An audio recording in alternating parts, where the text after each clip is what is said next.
Ladies and gentlemen, boys and girls, children of all ages, welcome to Sox on Tap. Tony, my first reaction is just, fuck yes, let's go. Sox versus the Twins. That's where it all starts. It all starts taking care of business in-house in the Central Division. That's right, I'm a meatball. You got to bring that top button swag, baby. It is always great to beat the Cubs. And I'm a homer, so I always say they're gonna. Dallas Keuchel Lamson got some beards that you should be afraid of. What everybody said when he gets out there, it's me versus the other guy, and I'm going to beat him. So I just love that mentality. It's cool and fucking tough. Steve, would you say that Tony is mad online? I would definitely say that. The White Sox winner.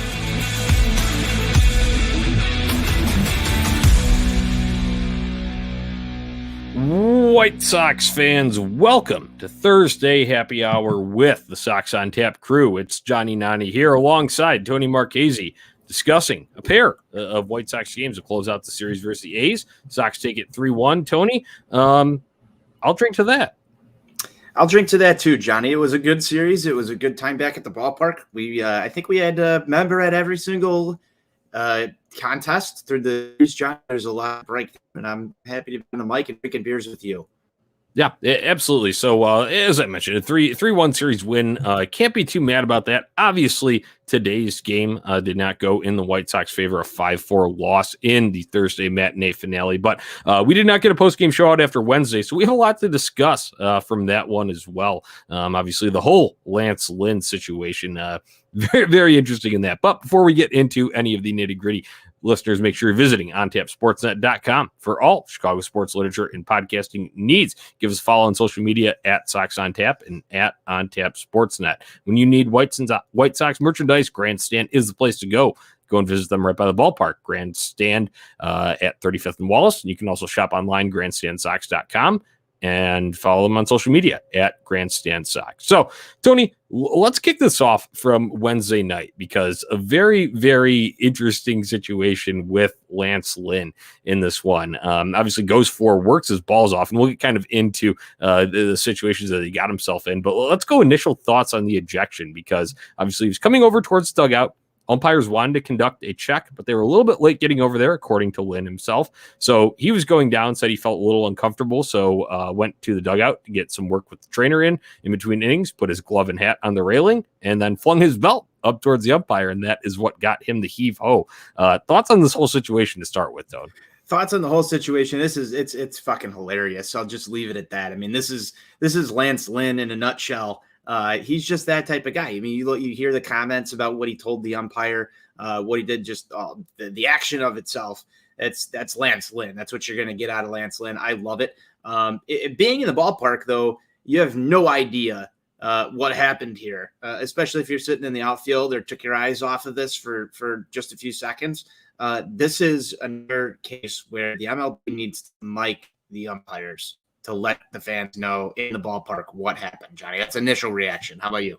Yeah, no, for sure. I mean, that obviously had to be a different experience when you were in the ballpark there. I was watching it on TV, and when obviously it happened during a commercial break. So when NBC Sports Chicago cut back into the feed, Len Casper kind of gave a little bit of a rundown. They also weren't completely sure, both Casper and Stone at the time, what had happened. They said, oh, looks like someone from the White Sox had gotten ejected. Then they played back a little bit of the tape, and it's Lance Lynn up near the dugout, furious, pointing that picture that I got, that screen grab. And then as he was descending the dugout steps towards the clubhouse as well, also still irate and shouting back at the umpire. So this whole thing boils down, Tony, and he has to come out after 4 innings. But in the post game, this is where more clarity would come. And that is when he explained the situation. He said, he was dealing with a little bit something out there on the mound physically and wanted to get some work in with the trainer in between the innings. So that's why he was on a beeline to the dugout. And he said the umpires were late getting over there.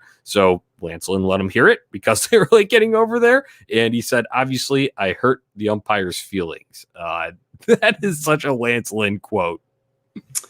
I mean, he's just a quote factory, man. That's Lance Lynn. He's a quote factory, and he's a winning pitcher factory for the White Sox. I mean, he's just had a phenomenal year thus far, Johnny. And, everything you get from him on the field, off the field is the same intensity. I think that's what I love about him the most, is just, here's just another instance. And let's just be honest with ourselves. He worked through those first 4 innings. I know we're going to talk about him, but you don't really care to see Lance Lynn get thrown out right there because he's probably coming out of this game soon anyway, Johnny, with how much he labored through it. So why not it in grand fashion? And Lance Lynn's just the kind of guy to do it. So I loved seeing it. It was actually a pretty cool thing. Yeah, it was kind of entertaining, obviously, with the result that came about it. White Sox taking that game on Wednesday night by a score of 3-2. So, yeah, the thoughts, though, you think a suspension will come out of this? I guess that's the final question on the whole Lance Lynn situation. Yeah, I don't know. I think this one's tough. Obviously, you throw something at the ump. I mean, this wasn't like a life-threatening or an injury-threatening thing. You kind of just watch the belt toss. I could see where the MLB gets a little bit, you can't do that, and tries to send a message here. And if he gets a suspension, I wouldn't imagine it be more than one turn through the rotation, Johnny. I don't think it's going to be anything very serious. Probably a fine, but we'll have to see what happens. Yeah. Well, it will be interesting to see what happens. I could definitely see a suspension, but like you said, maybe one turn through the rotation that would be costing him. So let's talk a little bit here Wednesday's game because this was just, man, Houdini shit from the pitching staff here. You talk about Lance Lynn in doing his best El Duque impression, especially in the third inning there. That's when the bases loaded situation came into play, no outs, and he's able to wiggle out of that. But in the first inning too, second and third, able to escape that scoreless as well. The only blemish on him would come in the fourth, and that was a solo shot. And then from there, you get a bullpen crew of Crochet taking over in the fifth. Tapera would come out in the sixth, and then Bummer seventh, Hendricks in the eighth. Hendricks recording a 5-out save here because Craig Kimbrell, they notified after the game that he was not available due to his grandfather's funeral here. But Tony, as we were rolling through this, I know that there's a little bit of offense to get through in there, but big time pitching performances from guys in the bullpen here, especially Liam Hendricks. I think you have seen now a couple of outings since the meltdown in the Field of Dreams game, and it's been encouraging for him. Yeah, this is what you want to see out of Liam Hendricks, especially, and I want to just give some credit back to some of the other names that you mentioned here. Aaron Bummer has been fantastic, and so has Garrett Crochet of late. Those guys are excellent pieces in this bullpen. But the big name, Liam Hendricks, that's the guy that you want to see be able to get the job done, high leverage situation. He came out there pumping it once again. And, there's still some questions about, his tendency to give up the long ball. I think that could be somewhat detrimental to the back end of the bullpen as we get towards October, Johnny, but you want to see him get right now. And that's exactly what you're seeing. I think that he is that option still for the ninth inning for Tony La Russa. I think that you're still going to get some opportunities in there for Craig Kimbrell, but this has still been Liam Hendricks' ninth inning up until this point. And, outside of those recent blemishes that we've seen, Hendricks is the man for the job right now. Yeah, and just one thing on Hendricks, I think when you see a lot of those long balls being given up, I was noticing like a pattern going back through like some of his game logs. You look in April, that's when a bulk of them came. And then he goes into May, and he's the damn reliever of the month. He doesn't give up a single home run all year. All month, is named to the MLB Team of the Month for May. And then as you get kind of back into some of these maybe a little bit more competitive games because you're playing teams like the Orioles and like whatnot in that May stretch there. But then you get back into these games, obviously big stage on the Field of Dreams. You can tell he was amped. You can tell he's yanking the slider. And I know he's an emotional guy in general, but when it bleeds over into when he's actually set and coming through and delivering the pitch, that's when he gets himself in trouble. Because if the slider's not working and he's yanking it and everything's going to be a ball, then he has to come over the middle of the plate with the fastball. And unfortunately, when Aaron Judge is like 6'9", that's going to get hit out of the ballpark because you can't get it up high enough. And he's got a long reach too. So you put it up outside, he can go and get that. So what I think we've seen come back here with kind of like the Liam Hendricks getting back on track is sure he's still emotional. He's giving his reactions. And after he strikes someone out, he gives the kind of strut around the mound if it's not the final out. And then if it is the final out, he does his, celebration, his jump and his primal scream and all that. But in between, I feel like he's channeling it more and he's able to lock it in. And sure, you're still going to have some sliders that go in the dirt. Just the movement of the pitch itself opens itself up to that. But when he can get that to look like a strike to start and then dive off of the plate, that opens up the fastball to be able to wipe guys out too when you can get it right up in their eyes. Yeah, and I think that you brought up the slider and yanking that. When his slider's working, he's not pounding it directly into the dirt right before home plate and causing some chaos back there. So you can tell pretty early on if he's right or not on any given night. That doesn't mean that he's not able to work through some of those things, Johnny, but you can't leave pitches to Aaron Judge anywhere near the plate. You can't give him anything to hit. And it wasn't a surprise to me that you saw some struggles through that series for any of the White Sox pitching staff, because some of those Yankees hitters, man, are just dangerous, and good baseball teams are going to hit the ball too. So, give some credit where credit's due, but it's just awesome to see that Liam Hendriks gets himself back on track against an Oakland A's team that is also a good ball club. Yeah, and just last thing on Hendriks here, a little bit of revenge too, man. I don't know exactly what the rumors, comments were in the offseason, but the A's, we know, they don't spend massively. They'll go out and get some pieces every once in a while, but they're not going to, shell out contracts. So obviously Hendriks' contract was up. The White Sox signed with the big deal, and that's why there has been some disappointment when Liam does give up the long balls for the Sox here. But I feel like there's a little bit of extra added mojo behind him going when he's throwing against his former team there. Wants to show him what they're missing out on exactly. So the last few things on the bullpen there from Wednesday night. Aaron Bummer, we talk about guys getting back on track here. This has been a multiple outing thing now for Aaron Bummer, and this is a sight to behold, Tony. I love it so much because Aaron Bummer's command just was not there early in the year. And then, yes, guys would get lucky hits off him just off the end of the bat, getting over a second baseman, whatever it may be. But the walks didn't help him because the walks set up the guys that ended up coming in around to score, and that's where the damage would come against Aaron Bummer. None of that horseshit here as of late.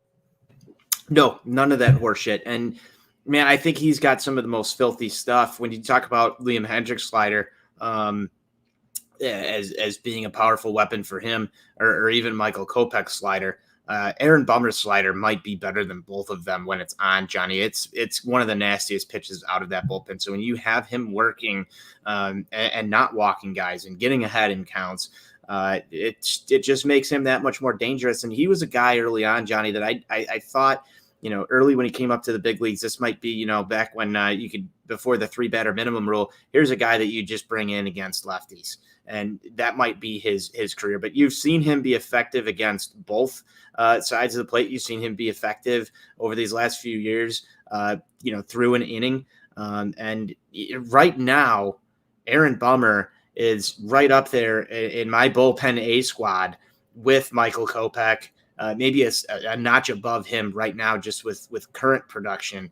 But then, you're one of your go-to options before you even get to Hendriks and Kimbrel. And I think if Aaron Bummer can continue to have this half the season like he's had going into October, he's going to be a lethal weapon out of that bullpen. And that's great news for the White Sox. Yes, great news indeed. Just nice to see the outings pile up that look clean, where it looks like you are very confident in his stuff. Obviously, it's always been good, but the location command as well. So other than that, a little bit from Wednesday night, Luis Robert is hot as all hell, man. A couple of RBI singles, and they looked almost identical in a way. I know in different innings and whatnot here, but how great is it to have Luis Robert back raking? Hey, it's been a long time since I've heard that R rolled on this show, Johnny, and it just brings a smile to my face. It's great having him back. And I think that, for all of the outfield depth that we've had this year, in the wake of the Eloy injury, in the wake of Luis Robert injuring himself, in the wake of, Adam Eaton's DFA, RIP and P, you've got to have Luis Robert out there doing his thing, and Eli Jimenez smashing bombs. And I want to talk about just the added veracity that they both bring to this lineup. Luis Robert isn't even, I think, reaching where he's, like the peak of how hot he can get, Johnny, because you haven't seen a lot of homers yet. And I know that this guy can drive the ball out of the ballpark with the best of them. But, his ability to just get on base right now, just be another guy in the lineup. And let's look at where he's been hitting too, Johnny. He's been in the bottom half of the order. for most of this. And it's giving the White Sox the opportunity to turn that lineup over way better than we saw earlier on this year. If you just look at the names at the bottom of the lineup, it is, outside of some of these rest days, when Luis Robert is like your seventh hitter, that's just fucking phenomenal. Like, that's almost unfair, Johnny. And it's so great to have him back. It's so great to see Eli Jimenez on like a 54 home run pace if he was playing a full season. These are ridiculous things to think about when you look at where the White Sox are and where they were when these guys came back, and how this just continues to roll on, Johnny. I'm so happy that Robert's back. Yeah, I mean, you see in the production, all of those runs from the Wednesday night win, two produced by Robert there with RBI singles, and Eli had himself an RBI double as well. So it just shows you how much the White Sox miss these guys and how productive they can be when they're back and they're healthy. So, look out. You know what? I just think after watching this, it's like, yes, sure. I'm sure they're fairly healthy, but wait until they have an offseason of rest after the injuries and training back, dude. As long as they stay healthy throughout spring training, no bullshit next year, Eloy, please.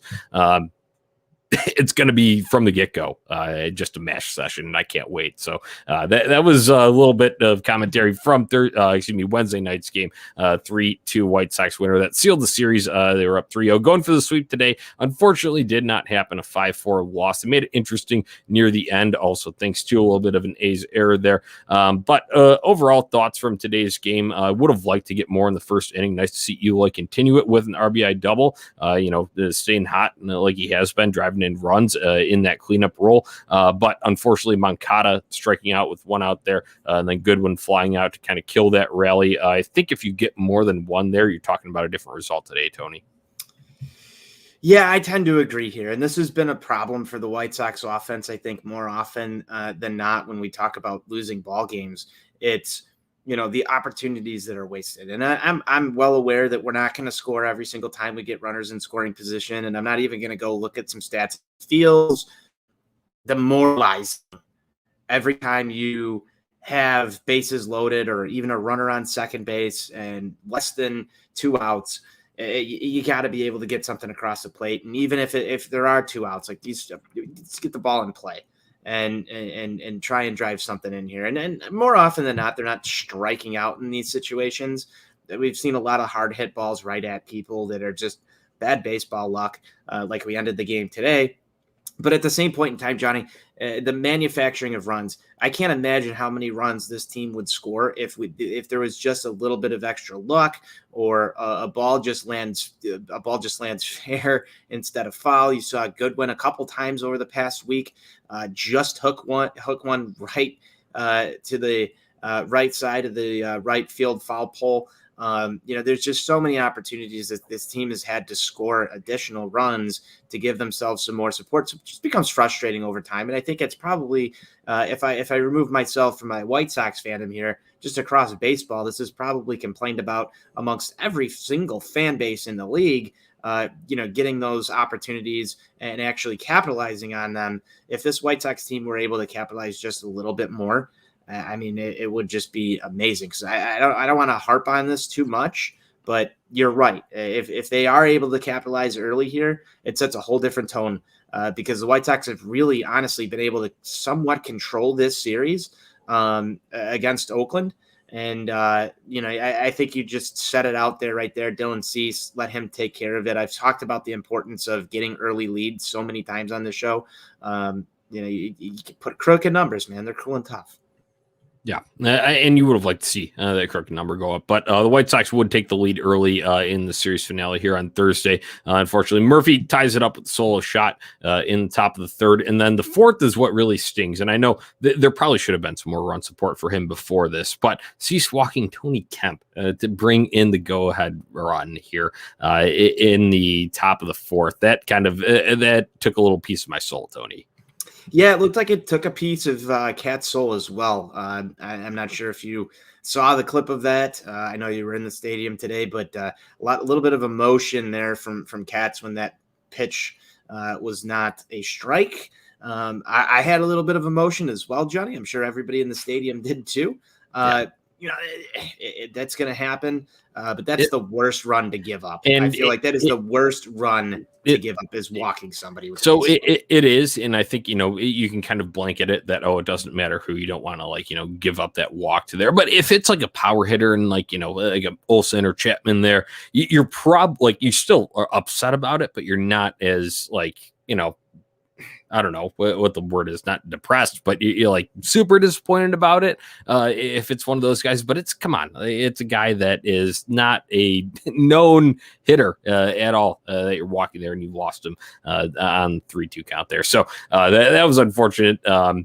Just an instance for Dylan Cease there. Vaughn would help us out though. Vaughn gone, Summer rolls on, 2-run shot in the 5th. I think he likes home games during the day, Tony, because I was there on last Sunday, the Yankees series, and the White Sox didn't have much of anything going offensively, but Andrew Vaughn was able to blast a ball out to get the White Sox on the board in that one. And then another one in a day game today, 2-run shot this time, and that gave the White Sox a lead at this time. Feel a little high and mighty there. Yeah, maybe he's an early riser guy, Johnny. I'm not sure what it is with Andrew Vaughn and providing offense on days where the rest of the team just is unable to capitalize and doing it via the long. I'm really, really, really impressed with Andrew Vaughn this year. I know we haven't seen as much of him since Luis Robert and Eli Jimenez have both returned to the lineup. And I think that that's one thing that it's fair for people to complain about, Johnny, because his bat has been one of the most consistent throughout the year within that entire lineup. So, I love the fact that Andrew Vaughn is there to provide when other guys are not. And I hope this keeps up because I think he's putting together quite the rookie campaign so far. What do you think? Yeah, I mean, it's impressive what this guy's doing without any minor league experience. I always go back to that because it's like, think about how much time it took for some of our, prized players to develop here. Even Eloy had his time, and we were all clamoring for him at the end of 2018. Didn't happen, and eventually came up beginning of 2019. But you see how the progression had to go through the minor leagues. Whereas Andrew Vaughn, granted, it may have been external factors that sort of jumped him up to the major league level earlier than maybe he probably would have been on a standard track. But the way that he is able to provide power throughout the middle of this lineup is impressive with the lack of kind of at bats just so far at the professional level, encompassing both the minors and the majors there. So unfortunately, it would be Matt Olson delivering a home run for the A's to put them back on top in this one. And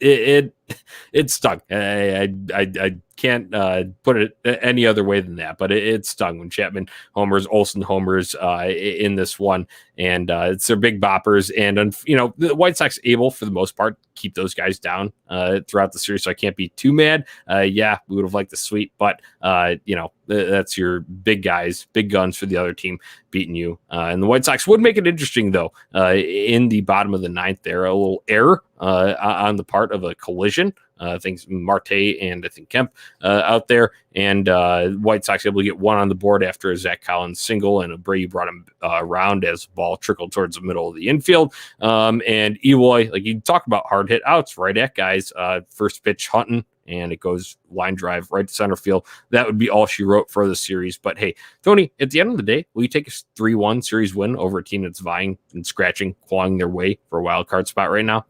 I absolutely will. Any day of the week, I will take that.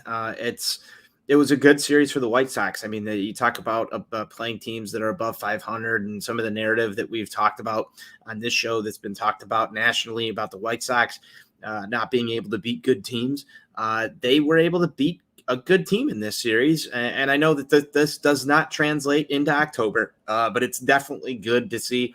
I feel like revenge was had for the playoff series somewhat at this point. At least we've shown the Oakland Athletics that we can hang with them, if not be better. I know there was some definite lack of energy, I think, from Oakland after Bassett was hit the other night. So I'll take that one with a little bit of a grain of salt, as we talked about on the show. what was that, Tuesday? So, I think that this was a great series for the White Sox overall, though. The offense showed up. You got some dominant pitching performances out of some guys. You had a little bit of fireworks with Lance Lynn. It was an entertaining week of White Sox baseball, Johnny, and I'll take that, like I said, any day of the week. Yeah, absolutely. One real quick note on Chris Bassett. Obviously, good to hear that he is doing well. He's conscious. Vision is all fine there. Obviously, a little bit of facial damage as expected when you take a ball right to the dome. But luckily, that guy's a warrior. He's going to be able to get back in it. And they were interviewing Liam Hendricks after the game last night, and he had said that, obviously knowing him from his time in Oakland, that, he was going to, Bassett himself is going to stay around Chicago a little bit, recoup, rehabilitate a little bit before he moves on. And Liam Hendricks' wife is going to be, helping them out. And obviously, the Sox are going on the road, but I thought that was a cool sort of drop in there, as you mentioned, Chris Bassett. But Tony, let's talk just really quick. You and I have discussed this back and forth via text message, but I think it's good to air it out here and why we like beating Oakland so much here. Obviously, I think last year's wild card series, getting some revenge on that, winning 3 games like we couldn't do last October is very nice here for the White Sox. And obviously, bouncing back from the Yankee series over the weekend that we lost. But why do we hate Oakland so much? Why is this a sneaky rival for us? Sneaky rival just because it feels like, staying up late as a kid to watch West Coast games in Oakland, Johnny. And just the A's have just been a thorn in the White Sox side for what feels like forever. And I hate their ballpark. I hate everything about it. You had a foul ball that's out in like 99 other stadiums, whether it be minor league, major league, anywhere else, it gets caught in Oakland. Just those memories as a kid growing up, watching this White Sox team play the Oakland Athletics. There's not a lot of positives there. And going to Oakland last year in the playoffs was just another time where it was like, come on now. Why do we have problems beating this team? They're another team that doesn't like to spend a lot of money. They're always somewhat there, whether or not they're a playoff contending team or, a middle of the pack team or even a low end team. Whenever the White Sox have seemed to play them over the course of my lifetime, there's always problems. There's always problems with the White Sox trying to beat them. And so anytime you can get a win against them feels great. And if you can win a series against them, Johnny, it just feels that much better. Yeah, absolutely. And I agree with you 100%. I was going to go draw and do a little bit of personal experience there as well. I remember so many times it feels like it was a place where the White Sox could not win. When you're talking about Oakland Coliseum, going to games out there. And obviously with the time difference, that was many late nights, sleep deprived mornings then, and feeling depressed because the White Sox got their shit kicked in out in Oakland. So obviously this one taking place on the south side of Chicago, but still good to go and beat down that same team because you just remember the uniform, you remember the colors, you remember all of that. And obviously, I go back to last year too. You remember I couldn't even get on the show for like 3 weeks after the season ended last year because lost to Oakland in the wild card round was still burned into my memory. And I needed to decompress for a little bit. It was mostly irate, pissed off at first, and then kind of set in that it's depressing. I'm not going to have White Sox baseball for a while. And it's always just unfortunate. You have a little bit extra attached when you're playing the team that knocked you out the year before. So just wanted to get a little background on the A's rivalry and why we're so excited about a 3-1 series win over them here. Tony, let's state of the team here. White Sox are now 71-51, 11.5 game division lead entering play tonight. Just took 3 of 4, like I said, from a team clawing for a wild card spot there. Liam Hendricks gets a little revenge against his former team. And now we go. And I think you want to have a series like that, and especially a series win going in to play another very good team in Tampa Bay Rays this weekend. Yeah, you absolutely do. You talk about a stretch White Sox baseball along the course of this schedule. It's right here. The Yankees, Oakland Athletics, Tampa Bay Rays. You go through that little stretch here. If you can come out, and I think the White Sox did a really good job in this series to kind of set a tone to finish out this tough stretch that you have kind of back to back to back and come out of this with a winning record. I think that they did what they needed to do against Oakland. Now you've got to take care of business in Tampa, and you're going into a weekend series. The guys got to be feeling good, even despite this loss today, because of the way that they've played in all of these games. I don't think that there was any game, Johnny, even with the Yankees series or this Oakland series, that the White Sox didn't win or have a chance to win in the ninth inning via a comeback. And I think that that's really, really important to note, because they've been competitive in each and every one of these single games, Johnny. That is what good baseball teams do.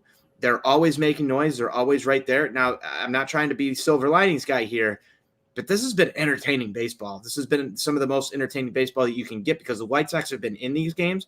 They've either been close enough for the White Sox to come back and grab victory, or controlling the game. There hasn't been one single game of these that's really been a clunker, Johnny, by any stretch of the imagination over these past two series. That's important as we're talking about how this team gets ready for October. They're involved. They're making things happen. You've seen the bats come alive. You've seen good stretches out of this bullpen, and you're staying close in these ball games, giving themselves opportunities to win. I don't think you can ask for much more outside of winning every single day, which we know is going to be impossible. Yeah, I like these too. You talked about getting ready for October, and I think that's the biggest takeaway for me from these type of series, because we have a comfortable division lead, and it's weird. Like, we don't want to rest on laurels, and we're not going to declare ourselves in until, even though Fangraphs may have put it at 100% already. I'm not going. Are we going to talk about the Bob Nightingale tweet? The Bob curse too, and he was he did that way early though. That was in he did it today. Did he do it again? Yeah, it was in mid. He doubled down. He did one in the White Sox have 100% chance to make the playoffs. Well, yeah, and that was the Fangraphs did that as well. So I mean, we basically know where we're going there. So we're not going to award ourselves that though until it's official. And right. In the we have a little letter next to our name in the standings. I'll wait until that happens to go and celebrate and pop the champagne. That's probably still in your garage from last year. But it absolutely is. It absolutely is. Yeah. And I can assure you that the time that you and I are together, I don't know if it's still going to be good, but we will pop that bottle of champagne that is in my garage, waiting for the White Sox to do something celebratory worthy. And we'll try and line something up this year. We'll try and line it up. Champagne showers. Yeah, absolutely. But getting back to the point there, though, it's like a prep for October, essentially, during this stretch of games here. And obviously not done with it yet, because we'll be facing another team that will most likely be in the playoffs in the Tampa Bay Rays this weekend, going down to St. Pete to play them in Tropicana Field. Always a weird sort of, vibe atmosphere. I don't know about you, Tony, but whenever I watch games that at our home games for the Rays on TV, doesn't it just feel weird? Yes, I'm right there with you. It feels like something that I don't want to watch. It's just it's eerie. It's weird. I don't like the stadium. The acoustics of it. I don't know what it is. It's just not. The lighting's a little weird. The lighting is obviously very weird. It's a dome, obviously, I still, I feel like Marlins Park has that too. It feels like it's always night, even if they're playing the friggin' day game there. Yes. But yeah. So let's get into the series. Might put Toronto in there too a little bit. Maybe it's just a dome thing. I don't know. Yeah, it might be, but the Toronto opens the roof every once in a while though. So I remember a few summer days that they have it open, the sun's coming down for some of those games there. But let's get into a little bit of this weekend series. Starting it off will be Lucas Giolito on the mound for the Sox versus Michael Wacha for the Rays. Might be one of the only starters that they actually use. Feels like they use a bullpen game every other day of the week here. But yeah, what are you expecting here from the series opener? More close ball games, Johnny, is exactly what I'm expecting. It's kind of weird. You think about it. The White Sox dropped the series to the Yankees. The Yankees go on a tear, and they're coming back, and you see the White Sox go through and kind of take care of business against Oakland, and now they're going to go up against Tampa. It's almost like we're helping the Yankees make the playoffs if we continue to rattle off these wins against guys that you need to you just need to beat regardless. But the Yankees have put themselves in a good position here at kind of the White Sox benefit, so to speak. So it's a little bit interesting when you put it in that kind of perspective. But I expect more close ball games. I think what you want to see from Lucas Giolito is just a dominant performance against a worthy opponent, Johnny, because Giolito he's had his ups, he's had his downs this season. I'm waiting for that performance from Lucas Giolito, Johnny, where it's like, this is the ace, this is the guy. And I know that, we've talked up and down about Lance Lynn and what he's done this year, and I think that he's pretty much your bona fide ace at this point in time. But Lucas Giolito has that stuff. I'm waiting for that performance from him, Johnny, where it's like, this is clear cut. Lucas Giolito just fucking made it. And that's what I want to see from him. I think he's got a good opportunity to do it against a playoff team. Obviously, we're going to have to wait for him to come out there. But again, I just go back to the same thing I say all the time. Run support early. The White Sox bats were kind of cooking in Chicago. Now it's time to go on the road. And we've had some issues with the bats being as lively on the road this season. So I want to change that narrative very, very early on, Johnny. Just go out there and jump out on Waka and let's roll and give Lucas Giolito some run support and let him get settled in. And, let's start moving through here, because the other thing that I want to look at too real quick is, what's the catcher load going to be this weekend? If Yasmani Grandal's coming back Monday, here's your final showings for both Zach Collins and Sebi Zavala to prove themselves throughout the lineup. So I think that those guys are going to be playing with a little bit of extra chip on their shoulder, which might lend themselves to some more White Sox victories, because both of these guys ain't going to want to fuck up. Yeah, a good point on the catcher situation there. Yeah, as for Lucas Giolito, I think we have seen a couple of outings where he's going deep, 7, 8, but they've been, seems like, versus Twins, versus team, yes. Texas Rangers, whatever it may be. Just you want to see it against a playoff caliber team, a really, really good team. Obviously, the Rays can never count them out of anything. The way that they operate is unconventional, but it is effective, is what they do.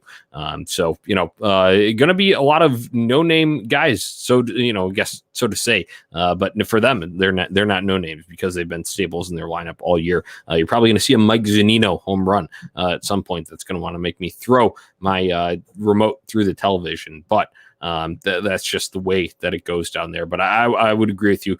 Early run support would be huge for Lucas Giolito. Let him work. And I'd like to see him work deep into the game, too. I know Cease went 6 today, but other than that, you get the Lance Lynn injection before that. You got Carlos Rodon on the IL. Would be nice to see, but polar opposite of what Tampa Bay is going to do, is they're probably going to pull Waka after like 1 1/3 or some shit like that to best play their matchups with the analytics games that they play. Like I said, not discrediting that. It's what they do. It's their methodology. But for the White Sox, that is not the setup. So you do need some bulk innings.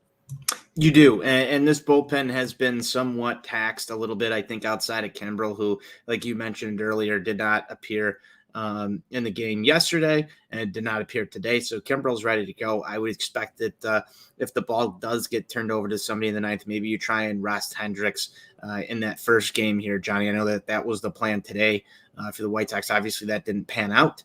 But I want to see how Lucas Giolito start where we're 10 Ks plus, the change-ups working. And, you go about 8 innings and you just turn it over to either Kimbrel or Hendricks and you just shut this thing down. The only way that's going to happen is early run support and not doing what Lance Lynn did the other day. I don't really say many negative things about Lance Lynn, but I don't want to see Lucas Giolito's pitch count anywhere near 40 or 50 in the first 3 innings, Johnny. I've seen that a few times this year. And that was, Lance Lynn yesterday, and that's been Lucas Giolito way too many times. It feels like this year, and the Rays are going to do it. And that's their strategy, to just take some pitches, work that pitch count. God, I'm just missing Yasmani Grandal more and more than I talk. But you don't want to see that happen. Let your defense work early, put some run support up, and then just go start mowing people down. That's your key to success right there. Yeah, I love it. Let's get into picks to click. Who you got?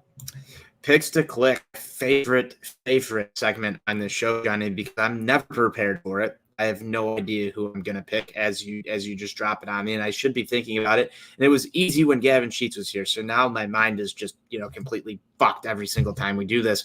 What did I ride with? Goodwin today. Let's go Abreu. Let's just say MVP shit.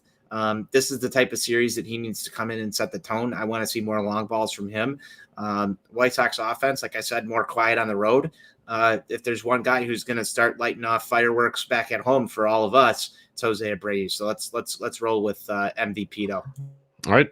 I like that. I'm going to go with Cesar Hernandez. I would imagine he is not getting an off day. And he's also a switch hitter. So whenever the Rays flip-flop around with their extensive bullpen usage, Hernandez can match up against either one of those. So I will go with Cesar. I know Yoan's also an option there, but I think I'll save him for a little bit later in the weekend when I'm wearing the jersey. So I'll go with Cesar, open this thing up, maybe a couple base hits here. It feels like it's been, he came out of the gate. It was a little bit slow, then had a hot stretch, and then cooled off again. And I heard just at the ballpark today a little bit of banter back and forth between some fans and saying, oh, well, Hernandez is only hitting this and that. And would you pinch it for him in that final inning there? So I've heard those arguments. So I'm going to go with Cesar, and he's going to get the job done. Multi-hit game. So that's what I've got. Go with it. Change the narrative. I love it, Johnny. Yeah. So final thoughts before we roll out of here, Tony. Final thoughts. I think we escaped this entire episode without talking about Yoan Moncada, and everybody wants to talk about Yoan Moncada these days. Johnny, I know you're a big Yoan Moncada guy. I think some thoughts are warranted on where things are, and I think one thing that was talked about in our Sox on Tap group chat today is very warranted to at least bring up. There is a lot of people very divided on Yoan Moncada right now. It's either he is a superstar and going to be a superstar, or he sucks.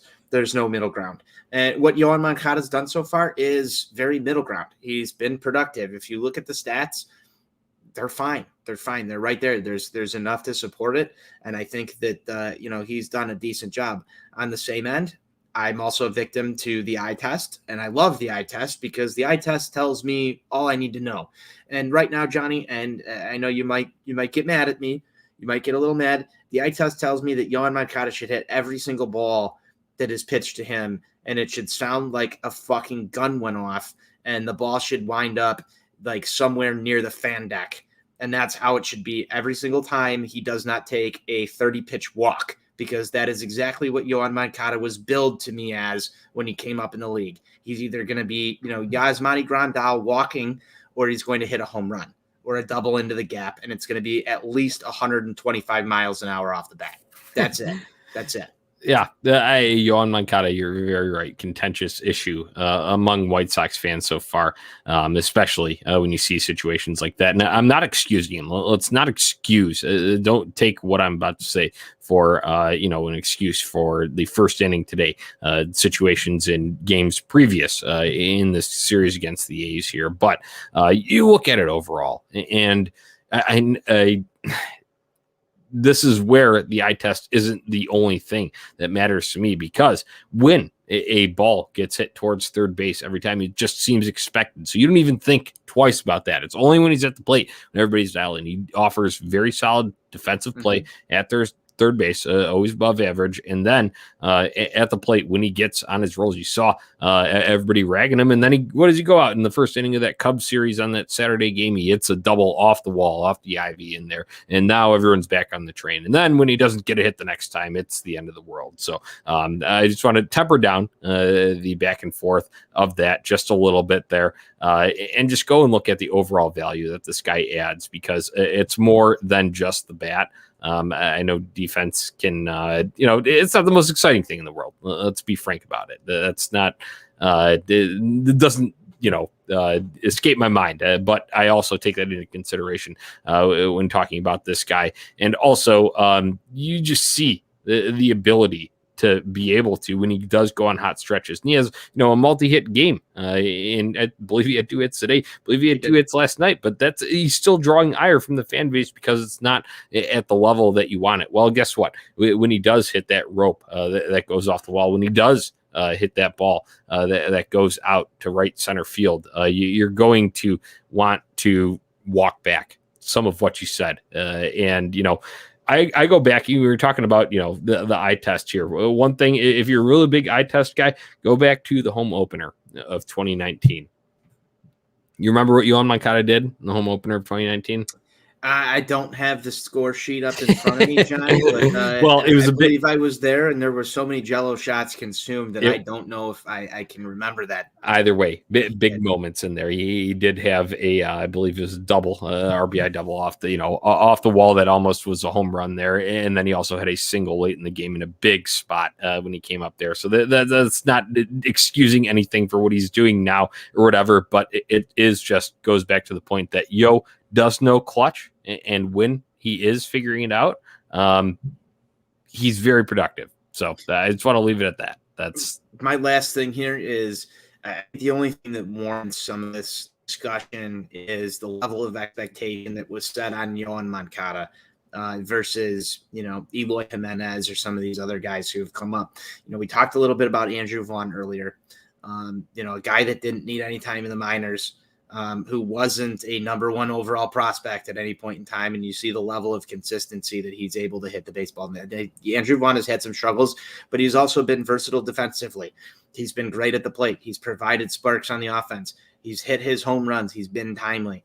You look at Eli Jimenez, who's on a 54 home run pace over, a full baseball season. Yes, he's had his injury issues, so you can make arguments here and there, but I think he's a more dangerous bat right now than Yohan Moncada. You can look at Luis Robert. Are we going to dog Eloy and Robert when they go cold then? Because it's going to happen. I guarantee it. We should. We should absolutely do that. What I'm not trying to dog on Moncada here either, though. What I'm trying to say is the level of expectation that was set on Yohan Moncada may have been a little bit higher than what some of these other guys have done, who have overachieved or achieved up to what their level of expectation was.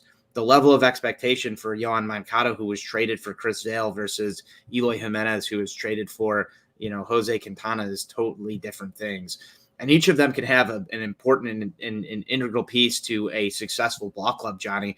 I think what fans are looking for, at least if I can try and understand, because I've had those moments myself with Moncada where I'm like, come on now. I think it stems back to the fact that he was the first guy here. He was the number one overall guy. He was supposed to be that guy for a lot of people who thought this guy is going to come up in every single clutch situation and just fucking hit the ball.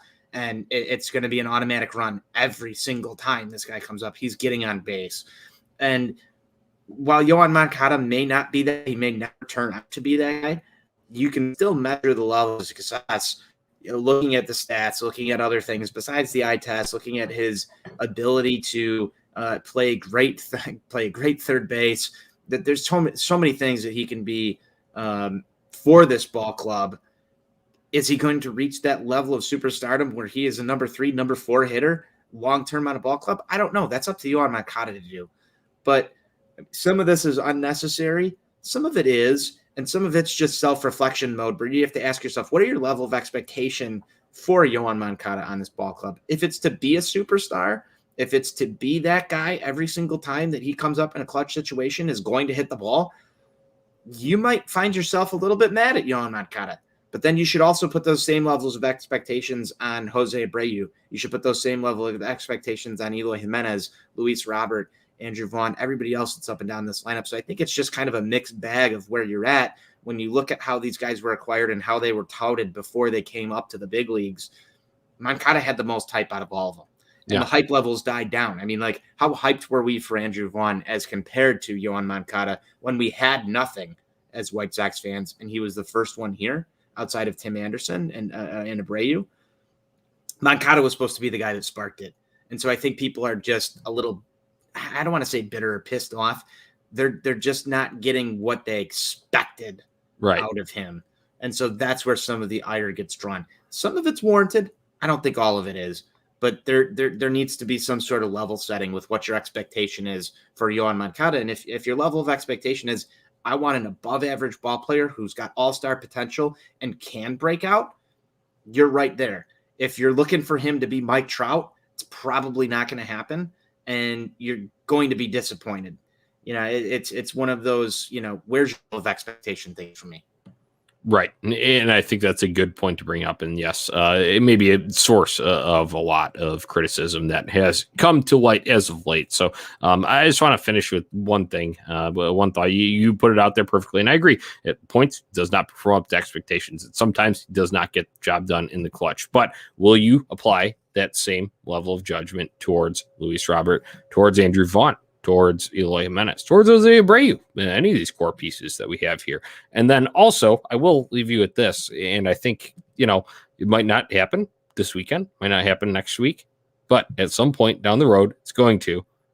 And Yoan Moncada slider does not age well, as our guy Duke often likes to say.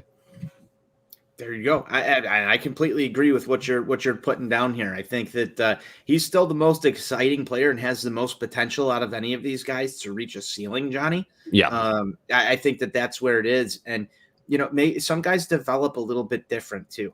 We talked about Andrew Vaughn a little bit earlier on this, how he never had a minor league stint and is able to perform at the major league level. And I'm not saying that Andrew Vaughn's going to have a better career than Yoan Moncada, but I go back to, I think, the Astros series. What was that, in 2018 when Moncada walked it off? I mean, he's got the abilities. They're there. They're all there for him. He's got the tools. He's got everything that he needs to succeed. I know we can talk about, maybe COVID has slowed him down and done some things to him that have slowed progression.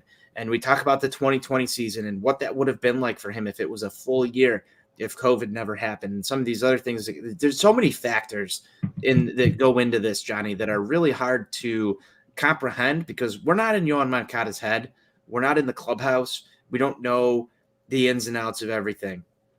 We can look at what we got that we see on TV, but we're not with him every day in BP. We're not with him every day when he's going through his work and all this other stuff. We can only rely on the reports and things that we have. But I do think that Yoan Moncada, as you said, the slander is not going to age well because everybody's going to want to be the biggest Yoan Moncada fan when he comes through in that clutch moment.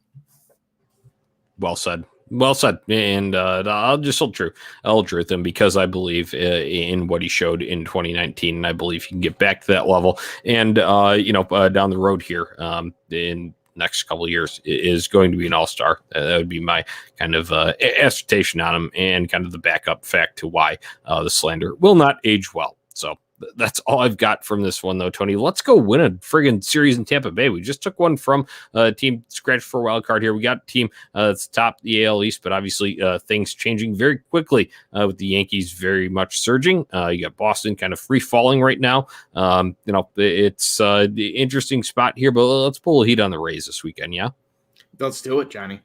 Yeah. So, all right. That's all I've got from this show. Thank you for tuning in to Sox on Tap. Appreciate everyone who tuned into the live stream here. Make sure you're visiting ontapsportsnet.com for all Chicago sports literature and podcasting needs. Give us a follow on social media at Sox on Tap and at OnTap Sportsnet. We need White Sox merchandise. Grandstand is the place to go. Located right by the ballpark, 35th and Wallace. You can also shop online, grandstandsox.com, and visit them on social media at Grandstand Sox. So, Tony, last three words I got. White Sox forever. Forever.